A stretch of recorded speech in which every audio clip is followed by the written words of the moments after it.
Hi കൂട്ടുകാരെ, പുതിയൊരു വീഡിയോയിലേക്ക് എല്ലാവർക്കും സ്വാഗതം.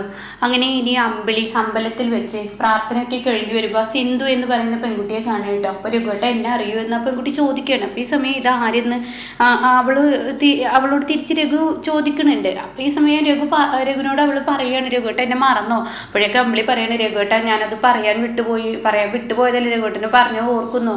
സിന്ധുവിൻ്റെ അമ്മയെ രഘുവേട്ടൻ മറന്നോ? അതാര് എനിക്ക് മനസ്സിലായില്ല. അതെന്നെ വഴിയിൽ വെച്ച് പ്രസവവേദന വന്ന് പൊളഞ്ഞ് രഘുവേട്ടൻ അന്ന് ഹോസ്പിറ്റലിൽ കൊണ്ടുപോയതും ഇവൾക്ക് വേണ്ട സൗകര്യങ്ങൾ ചെയ്തു കൊടുത്തു. ഓ, ഞാൻ മറന്നിട്ടില്ല, എനിക്ക് നല്ല ഓർമ്മയുണ്ട്. അന്ന് ആ ഹോസ്പിറ്റലിൽ ഏറ്റവും കൂടുതൽ പേരെടുത്ത് പറഞ്ഞിരുന്നത് സിന്ധുവിൻ്റെ കൂടെ വന്നവളാണ് ആര് എന്നുള്ള ആവർത്തനമായിരുന്നു. അതുകൊണ്ട് എനിക്ക് ഒരിക്കലും മറക്കാൻ പറ്റില്ല എന്ന് പറയാം കേട്ടോ. അപ്പോൾ ഈ സമയം കുഞ്ഞൊക്കെ വലുതായില്ലേ, ആൺകുഞ്ഞാണില്ലേ എന്നൊക്കെ രഘു ചോദിക്കുമ്പോൾ ഉടൻ തന്നെ കുഞ്ഞിൻ്റെ പേരും രഘു ചോദിക്കുന്നുണ്ട് കേട്ടോ. അപ്പോൾ പറയാണ് രഘുനന്ദൻ എന്ന് പറയാണ്. ഇത് കേൾക്കുന്ന രഘു ആകെ അതിശയപ്പെട്ടു പോവാണ്. ഉടൻ തന്നെ പറയാണ്, രഘുവേട്ടൻ്റെ പേരാണ് ഇവളിട്ടത്. അപ്പം അമ്പിളി ചേച്ചി ഞാനെ കണ്ടതും അമ്മയെ കണ്ടതൊന്നും പറഞ്ഞില്ല എന്ന് പറയണം. അപ്പം അമ്മക്ക് എങ്ങനെയുണ്ട് എന്നൊക്കെ രഘു ചോദിക്കുന്നുണ്ട്. അപ്പോൾ കുഴപ്പമൊന്നുമില്ല, സുഖമായിട്ടിരിക്കുന്നു. നിന്റെ ഭർത്താവ് എവിടെ? ഭർത്താവിൻ്റെ കാര്യം അങ്ങനെയൊക്കെ തന്നെ, എപ്പോഴെങ്കിലും വരും പോവും, അങ്ങനെയാണ് എൻ്റെ ജീവിതം എന്നൊക്കെ പറയുമ്പോൾ രഘുവിന് സങ്കടം ഉണ്ട് കേട്ടോ. അപ്പോൾ ഈ സമയം അമ്പിളി പറയാണ്, രഘുവേട്ടനോട് എന്ത് പറഞ്ഞാലും എടുക്കാൻ പറ്റാത്തൊരു മാനസികാവസ്ഥയിലായിരുന്നു. അതെന്ത് പറ്റിയെന്ന് പറയുമ്പോൾ രഘു അമ്പിളി എങ്ങനെ നോക്കുകയാണ്. ആ സമയം എന്താണ് പറ്റിയതെന്ന് രഘുവിന് മുന്നിൽ അമ്പിളി വ്യക്തമാക്കാത്ത ജോലി തിരക്കായിരുന്നു. അതുകൊണ്ട് നമ്മൾ ആരെന്ത് പറഞ്ഞാലും രഘുവേട്ടൻ എടുക്കില്ല എന്ന് പറയും കേട്ടോ. ഈ വാക്കുകളൊക്കെ കേൾക്കുമ്പോൾ അങ്ങനെയായിരുന്നു അല്ലേ എന്നും പറഞ്ഞ് തിരിച്ച് മറുപടി കൊടുക്കുകയാണ്. ഇതേ സമയമാണെങ്കിലോ രഘു എന്നാ നമുക്ക് പോവാന്ന് പറയുമ്പോൾ, അല്ല ലച്ചുമോളെ സ്കൂളിൽ ചേർക്കുന്നില്ല, ഞങ്ങളുടെ അടുത്തൊരു അംഗനവാടി ഉണ്ട്, നഴ്സറി ഉണ്ട്, അവിടെ ചേർത്തിക്കോളൂ, ഞാനവിടെ ആയായി പോകുന്നുണ്ട്, അപ്പോൾ കുഞ്ഞിനെ ഞാൻ നല്ല നോക്കിക്കോളാം, ലച്ചുവിനെ കൂടുതലായി ഞാൻ നോക്കിക്കോളാം, അപ്പോൾ അവിടെ ചേർത്തിക്കൂടെ എന്ന് പറയുമ്പോൾ അമ്പിളി പറയുന്നത്, രഘുവേട്ട എനിക്ക് നമുക്ക് അങ്ങോട്ടേക്ക് ചേർത്തില്ലേ എന്ന് പറയണേ. അത് കേട്ട ഉടൻ തന്നെ രഘു പറയണേ, ഇല്ല അങ്ങോട്ടേക്ക് ചേർത്തുന്നില്ല, ഞാൻ അമ്പിളിയെയും കൊണ്ട് ടൗണിലോട്ട് പോകാനുള്ള ഉദ്ദേശമാണ്, ഇവിടെ പഠിപ്പിക്കുന്നില്ല, കുഞ്ഞിനെ ടൗണിലാണ് പഠിപ്പിക്കുന്നത്, ഇനി എൻ്റെ മനസ്സിൽ അതാണ് പ്ലാൻ എന്ന് പറയട്ടോ. അപ്പോൾ അത് കേൾക്കുന്നതിനോട് കൂടി നമ്മളിങ്ങനെ നല്ല ഒരു സന്തോഷത്തോടു കൂടി രഘുവിനെ ഇങ്ങനെ നോക്കണേട്ടോ. അത് ഞങ്ങൾ ടൗണിലാണ് പഠിക്കുന്നത്, ഇനിയിപ്പോൾ ഇവിടെ ചേർത്തിയാൽ ശരിയാവില്ല, അങ്ങോട്ടേക്ക് താമസം മാറാനുള്ള പരിപാടിയാണ്. അപ്പോൾ ഈ സിന്ധു പറയണ അങ്ങനെയൊക്കെ തന്നെ നല്ലത്, അതായിരിക്കും നല്ലത്, നിങ്ങളെവിടെയാണ് അവിടെ തന്നെ ചേർത്താണ് നല്ലത് എന്നൊക്കെ പറഞ്ഞിട്ട് പിന്നീട് അവരിന്ന് പോവുകയാണ്. പിന്നീട് കാണിക്കുന്നത് ഈ പറയുന്ന ഇന്ദ്രനെയാണ്. നടന്നു കഴിഞ്ഞ് വരുമ്പോൾ ഇന്ദ്രൻ കാണുന്ന കാഴ്ച തൻ്റെ അച്ഛൻ നിർത്താതെ ചുമക്കുന്നതാണ്. ഇത് കണ്ട് തനിക്ക് സഹിക്കുന്നില്ല. അങ്ങനെ ഇന്ദ്ര ഊഞ്ഞാലിരിക്കുകയാണ്. അപ്പോഴും മൗനമായി തന്നെ ഇന്ദ്രൻ ഇരിക്കുകയാണ്. അപ്പോഴും അച്ഛൻ നിർത്താതെ ശേഖരൻ ഇങ്ങനെ ചുമച്ചും കൊണ്ടിരിക്കുകയാണ്. അപ്പോഴാണ് സുശീല ഇതാ ചായ എന്ന് പറഞ്ഞിട്ട് സുശീല ഇന്ദ്രന് കൊടുക്കുന്നു. എന്നാൽ ഇന്ദ്രൻ ചായ. അപ്പോൾ ഇന്ദ്രൻ ആ ചായ വാങ്ങുകയാണ്. അപ്പോൾ ഉടൻ തന്നെ ഈ നിർത്താത്ത ചുമ കാണുമ്പോൾ മനുഷ്യന് ഇരിക്കാൻ പറ്റിയ ഒരു സ്ഥലമായിരുന്നു ആ സ്ഥലം, അവിടെ ഇയാൾ കയറി പറ്റിയത് എന്തൊരു കഷ്ടമാണ്, ഇയാളെ വല്ല ധർമാസ്പത്രിയിൽ കൊണ്ടുപോയിട്ടു ഇന്ദ്ര, നീ എന്താ ഇയാളുടെ കാര്യത്തിൽ ഒരു തീരുമാനം എടുക്കാത്ത? എന്തെങ്കിലും ഒരു തീരുമാനം എടുക്കുക, ഇയാളെ വല്ല ധർമാസ്പത്രിയിൽ കൊണ്ടുപോയിടായിരുന്നു എന്ന മനുഷ്യനൊരു സ്വസ്ഥതയുണ്ടായിരുന്നു. ഇത് ഇവിടുന്ന് ഭക്ഷണം കഴിക്കാൻ തന്നെ ഇപ്പം അറപ്പായിരുന്നു, ഈ കുറച്ചിട്ടും കാറിയിട്ടും തുപ്പിയിട്ടൊക്കെ കാണുമ്പോൾ അറപ്പ് പിടിക്കുന്നു എന്നൊക്കെ ഇങ്ങനെ സുശീല പറയണം. അപ്പം ഇന്ദ്രൻ പറയാണ്, അയാളുടെ വഴിക്ക് പോവുകയായിരുന്നല്ലോ, അമ്മയിലെ തടഞ്ഞു നിർത്തിയത്, പിന്നെ ഇപ്പം എന്താ അമ്മക്ക് എന്താ പിന്നെ പറയാനുള്ളതെന്ന് പറയണേ. അപ്പോഴേക്കും ഇത് കേട്ട ഉടൻ തന്നെ അവിടുന്ന് എണീറ്റിട്ട് താഴോട്ട് ഇറങ്ങി പോയിട്ട് ചുമച്ച് തൻ്റെ കഫമൊക്കെ കാറി തുപ്പുകയാണ് ഈ പറയുന്ന ശേഖരൻ.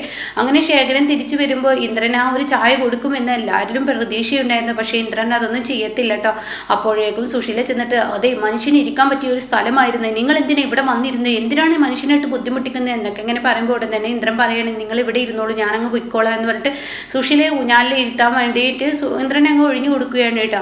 പിന്നീടാണെങ്കിൽ സുശീല ശേഖരൻ്റെ അടുത്തോട്ട് നേരിട്ട് ചെല്ലുകയാണ്. അത് എന്ത് കണ്ടിട്ടാണ് നിങ്ങളിവിടെ നിൽക്കുന്നത്, ആരോടൊന്നും പറയാതെ ഒരു ദിവസം ഇവിടെ നിന്ന് അങ്ങ് ഇറങ്ങിപ്പോയിക്കൂടെ, മനുഷ്യനൊരു സ്വസ്ഥതയും സമാധാനവും ഉണ്ടായിരുന്നു എന്ന് പറയുമ്പോൾ ഉടൻ തന്നെ ശേഖരൻ പറയണേ, ഞാൻ ആർക്കും ഒരു ബുദ്ധിമുട്ടാവുന്നില്ല, നിങ്ങൾ കാരണം മനുഷ്യനൊരു സ്വസ്ഥതയില്ല സമാധാനമില്ല, എന്നും നിങ്ങളെ കൊണ്ട് അങ്ങനെയാണ് എനിക്ക് കിട്ടിയിട്ടുള്ളത്, നല്ലതൊന്നും കിട്ടിയിട്ടില്ല എന്നിങ്ങനെ പറയുമ്പോൾ സുശീല, നീ ഒരു പണി ചെയ്തോ, ഞാൻ മരിക്കാൻ വേണ്ടി പെട്ടെന്ന് നീ പ്രാർത്ഥിച്ചോ എന്ന് പറയാം കേട്ടോ. അപ്പോൾ അത് കേട്ടോടെ തന്നെ സുശീല പറയണേ, എന്നെ ഞാൻ പ്രാർത്ഥിച്ചിട്ടൊന്നും കാര്യമില്ലല്ലോ, നിങ്ങൾ മരിക്കണ്ടേ, അത് നീ പറഞ്ഞത് ശരിയാണ്, ഈ ശേഖരൻ പെട്ടെന്നൊന്നും മരിച്ചിട്ടില്ല, ശേഖരൻ മരിക്കാൻ ബുദ്ധിമുട്ടാണ്, നിങ്ങൾ നരകതുല്യമായി മരിക്കുന്നത് കാണാനാണ് എനിക്കിഷ്ടം, അങ്ങനെ നിങ്ങൾ പെട്ടെന്ന് മരിച്ചാൽ ശരിയാവില്ല, നരകതുല്യമായി മരിക്കണം, എന്നാലാണ് ഈ സുശീലയോടും മക്കളോടും ചെയ്തതിനുള്ള പ്രതികാരം ദൈവം നിങ്ങൾക്ക് തരുള്ളൂ എന്നൊക്കെ ഇങ്ങനെ പറയുമ്പോൾ ശേഖരനെ മറുത്തൊന്നും പറയാനില്ല കേട്ടോ. കാരണം നാക്കിനില്ലാത്ത സ്ത്രീയല്ലേ, എന്തും പറയുന്നുള്ള ആ ഒരു തോന്നലുണ്ട് കേട്ടോ.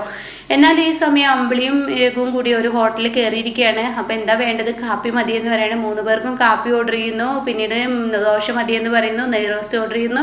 രഘു മസാല ദോശ ഓർഡർ ചെയ്യുന്നു. പോകുന്ന വഴിക്ക് അമ്മാവനൊരു പൊതി ആവാ എന്ന് പറയുന്നു. അത് കേൾക്കുന്ന അമ്പിളിക്ക് സന്തോഷമാവുന്നു. അങ്ങനെ അമ്പിളി ചോദിക്കുകയാണ്, അല്ല രഘുവേട്ട, ഞാൻ വീട്ടിൽ ചെന്നിട്ട് അച്ഛൻ എന്തെങ്കിലും ഉണ്ടാക്കി കൊടുക്കാമെന്നാണ് വിചാരിച്ചത്. അതൊന്നും വേണ്ട, നമ്മൾ കഴിക്കുന്നത് അമ്മാവനും കഴിക്കണം, അതുകൊണ്ട് അത് ഓർഡർ ആക്കാം.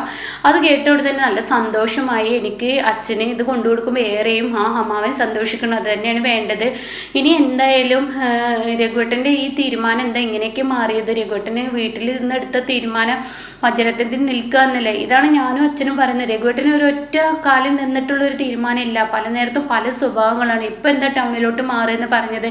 അതെ, എൻ്റെ അമ്പിളി, ഞാൻ ആ സിന്ധുവിൽ നിന്ന് രക്ഷപ്പെടാൻ വേണ്ടി പറഞ്ഞതാണ്. നമ്മുടെ അടുത്തുണ്ടല്ലോ പഞ്ചരത്നത്തിൻ്റെ അടുത്ത് തന്നെ നഴ്സറി ഉണ്ട്, അവിടെ ചേർത്തിയാൽ മതി നമ്മുടെ മോളെ. അതിനേക്കൊക്കെ നല്ലത് സിന്ധുവിൻ്റെ നഴ്സറി ചേർത്തല്ലേ? അതൊക്കെ നീ പറയുന്നത് ശരിയായിരിക്കും, പക്ഷെ നമ്മുടെ കുഞ്ഞിനെ നമ്മൾ തന്നെ ചെന്നെടുക്കണം, നമ്മൾ തന്നെ കൊണ്ടുവിടണം, നമ്മൾ തന്നെ കാര്യങ്ങൾ നോക്കണം. മറ്റുള്ളവരെ ഏൽപ്പിക്കുന്നത് ഒട്ടും ശരിയല്ല, അതൊട്ടും ശരിയല്ലാത്ത രീതിയാണ്. സിന്ധുവിനെ കണ്ട് 1 ദിവസം 2 ദിവസമൊക്കെ നമ്മൾ നേരം വഴുകി സിന്ധുവിൻ്റെ വീട്ടിലോട്ട് മോളെ കൊണ്ടുപോകും, പിന്നീട് വിളിക്കാൻ പോകും, അത് ബുദ്ധിമുട്ടാവും. പിന്നീട് ഞാൻ പോവും, നീ ഇല്ലാത്ത സമയം ഞാൻ പോവും. അപ്പോൾ ആളുകൾ പലതും പറഞ്ഞുണ്ടാക്കും. ആ പറച്ചിൽ പിന്നീട് പ്രശ്നങ്ങളാവും. അതുകൊണ്ട് അവളുടെ ഭർത്താവ് എപ്പോഴും ഇല്ല, ഒരു വഴക്കാണ്. മാത്രമല്ല അവരുടെ വിഷമവും ബുദ്ധിമുട്ടും നമ്മളോട് പറഞ്ഞാൽ നമ്മൾ അതിന് പരിഹാരം കണ്ടെത്താൻ നോക്കും. മൊത്തത്തിൽ നമ്മുടെ വീട്ടിലെ സ്വസ്ഥത പോകും. അതുകൊണ്ട് അത് വേണ്ട. അതുകൊണ്ട് ലച്ചുമോൾ അവിടെ വളരട്ടെ, ഇനി എനിക്ക് ഒന്നിനും നിൽക്കാൻ വയ്യ എന്ന് വെച്ച് പാവങ്ങളെ സഹായിക്കണ്ട എന്നല്ല, പാവങ്ങളെ സഹായിക്കുക, പക്ഷെ അടുത്ത് അറിഞ്ഞ് ആരെയും ഇനി സഹായിക്കാൻ നിൽക്കണ്ട. എനിക്ക് എൻ്റെ ജീവിതമാണ് ഇനി വലുത്, ഇനി അങ്ങനെയുള്ളൂ എന്ന് രഘു പറയുമ്പോൾ അമ്പിളിക്ക് കണ്ടു നിറഞ്ഞു കേട്ടോ. അമ്പിളി സന്തോഷവതിയായി ഇരിക്കുകയാണ്. പിന്നീട് കാണിക്കുന്ന ശേഖരനെ തന്നെ ചുമച്ച് മണ്ണ് തപ്പിക്കൊണ്ടിരിക്കുന്ന ശേഖര. ആ സമയം സുശീൽ അടുക്കളയിലോട്ട് കയറുന്നു. ഇന്നലെ രാത്രിക്കത്തെ പഴയാക്കിയ ഭക്ഷണം ചോറ്റുപാത്രത്തിലാക്കിക്കൊണ്ടിരിക്കുകയാണ്. ഇത് കണ്ട് സോന വരുന്നു. സോന ചോദിക്കുകയാണ്, എന്താ അമ്മ ഈ കാണിക്കുന്നത്? ഇത് തെരുവ് നായക്കൾക്ക് ഇട്ട് കൊടുക്കാനാണോ? എടി, തെരുവ് നായക്കല്ല, ഇവിടെ ഒരു നായയുണ്ട്, ഉമ്മറത്ത് കിടക്കുന്നുണ്ട്, ആ നായക്ക് കൊടുക്കണം. എന്താ അമ്മ പറഞ്ഞത്? ആരെക്കുറിച്ചാണ്? അതെ, അവിടെ ഇരിക്കുന്നുണ്ടല്ലോ ഉമ്മറത്തൊരു സാധനം, അതിന് പഴകിയ ഭക്ഷണമൊക്കെ കൊടുത്താൽ മതി. അയ്യോ എൻ്റെ അമ്മ, ഇതൊന്നും കൊടുക്കാൻ പറ്റത്തില്ല, അതൊന്നും കുഴപ്പമില്ല, ഇത് കഴിച്ചാൽ മതി, ഇതൊക്കെയാണ് ആരോഗ്യം എന്ന് പറയുന്നുണ്ട് കേട്ടോ. അങ്ങനെ അത് ചോറ്റുപാത്രത്തിലാക്കി കൊണ്ടുവരുമ്പോൾ ഇപ്പുറത്ത് ഭാനുമ്മ വരുന്നുണ്ട് കേട്ടോ. ഈ വീട്ടിൽ ആരും തന്നെ കാണാനില്ലല്ലോ, ഈ വീട്ടിലുള്ളവരൊക്കെ എങ്ങോട്ടാ പോയത്, എന്താ പറ്റിയത്, എവിടെ എന്നൊക്കെ ഇങ്ങനെ പറഞ്ഞ് തിരക്കി വരുന്ന സമയത്താണ് കേട്ടോ ഈ പറയുന്ന ശേഖരൻ ചുമക്കുന്നത് കാണുന്നത്. ശേഖരനെ കണ്ടോടെ തന്നെ ഭാനുമ്മ പാത്തും പതുങ്ങി ശേഖരൻ്റെ അരികിലോട്ട് ചെല്ലുമ്പോൾ, ശേഖര നീ വന്നു എന്ന് അറിഞ്ഞിട്ട് തന്നെയാണ് ഞാൻ വന്നത്. ശേഖര, എന്താണ് നിൻ്റെ ഇപ്പോഴത്തെ മാനസികാവസ്ഥ? എന്താ ശേഖരൻ നിനക്ക് പറ്റിയത്? നീ ഒരു പോക്കങ്ങ് പോയതല്ലേ, പിന്നീട് നിൻ്റെ യാതൊരു വിവരവുമില്ല. അതൊന്നും പറയണ്ട എൻ്റെ ഭാനുമ്മേ. എന്നെ മനസ്സിലായോ? പിന്നെ ഭാനുമ്മയെ മനസ്സിലാവാതിരിക്കുക, ഭാനുമ്മയെ ആർക്കും മറക്കാൻ പറ്റത്തില്ലല്ലോ, കാരണം അങ്ങനെയാണല്ലോ. അപ്പോൾ ഉടൻ തന്നെ ശേഖര, നിനക്ക് എന്താടാ പറ്റിയത്? നീ എന്താ പിന്നെ തിരികെ വരാതിരുന്നത്? ഇനി കാര്യങ്ങളൊക്കെ എന്നോട് പറയും. എന്തിന് ഭാനുമ്മ ഞാൻ എൻ്റെ സങ്കടങ്ങളും വിഷമങ്ങളും നിങ്ങളോട് പറഞ്ഞിട്ടും കാര്യമില്ല. ശേഖരൻ എന്നും പ്രതിയാണ്, ശേഖരൻ എന്നും കുറ്റവാളിയാണ്. ശേഖരനെ എല്ലാവരും കുറ്റത്തോട് കൂടിയിട്ടേ നോക്കിയിട്ടുള്ളൂ. കാര്യം ശേഖരൻ്റെ അടുത്ത് തെറ്റുണ്ടാവുമായിരിക്കും, അതുകൊണ്ടായിരിക്കും. തെറ്റ് ചെയ്തിട്ടില്ലെങ്കിലും തെറ്റുകാരനായി നിൽക്കാനാണ് ശേഖരന് വിധി കൽപ്പിച്ചിരിക്കുന്നത് എന്ന് പറയണം കേട്ടോ. അപ്പോൾ ഈ സമയം ഭാനുമ്മ പറയണേ, എടി ശേഖര, നീ ഇങ്ങനെയൊക്കെ പറഞ്ഞാൽ എൻ്റെ മനസ്സിന് എത്രമാത്രം നൊന്തു എന്നറിയോ? അതുകൊണ്ട് നീ നിൻ്റെ കഥ പറ, അത് ഞാൻ കേൾക്കട്ടെ. ആ കഥ ഞാൻ കേൾക്കണം, എനിക്കത് ആവശ്യമാണ്. കാരണം നീ ഇപ്പോൾ മനസ്സ് തുറക്കാൻ ഞാനുണ്ട് നിൻ്റെ മുന്നിൽ. അതുകൊണ്ട് നീ പറഞ്ഞോ.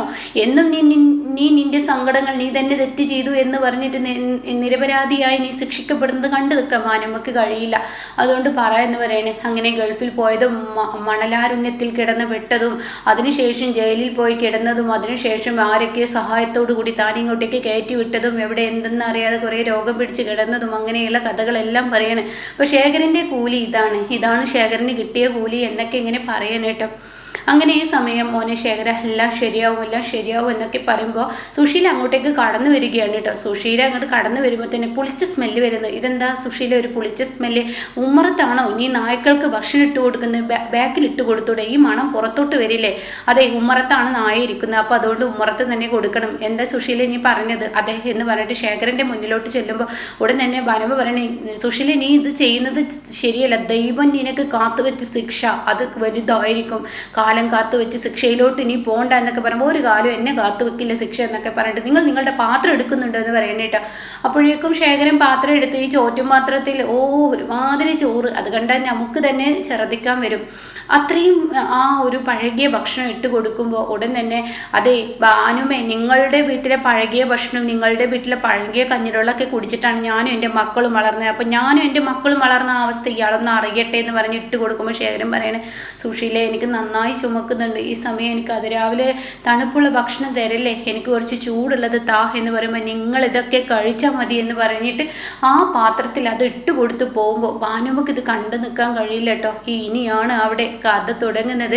അവിടെ ഭാനുമ്മയുടെ ഒരു വെടിക്കെട്ടുണ്ട് കേട്ടോ. അതെന്തായാലും അടുത്ത എപ്പിസോഡിൽ കാണാം.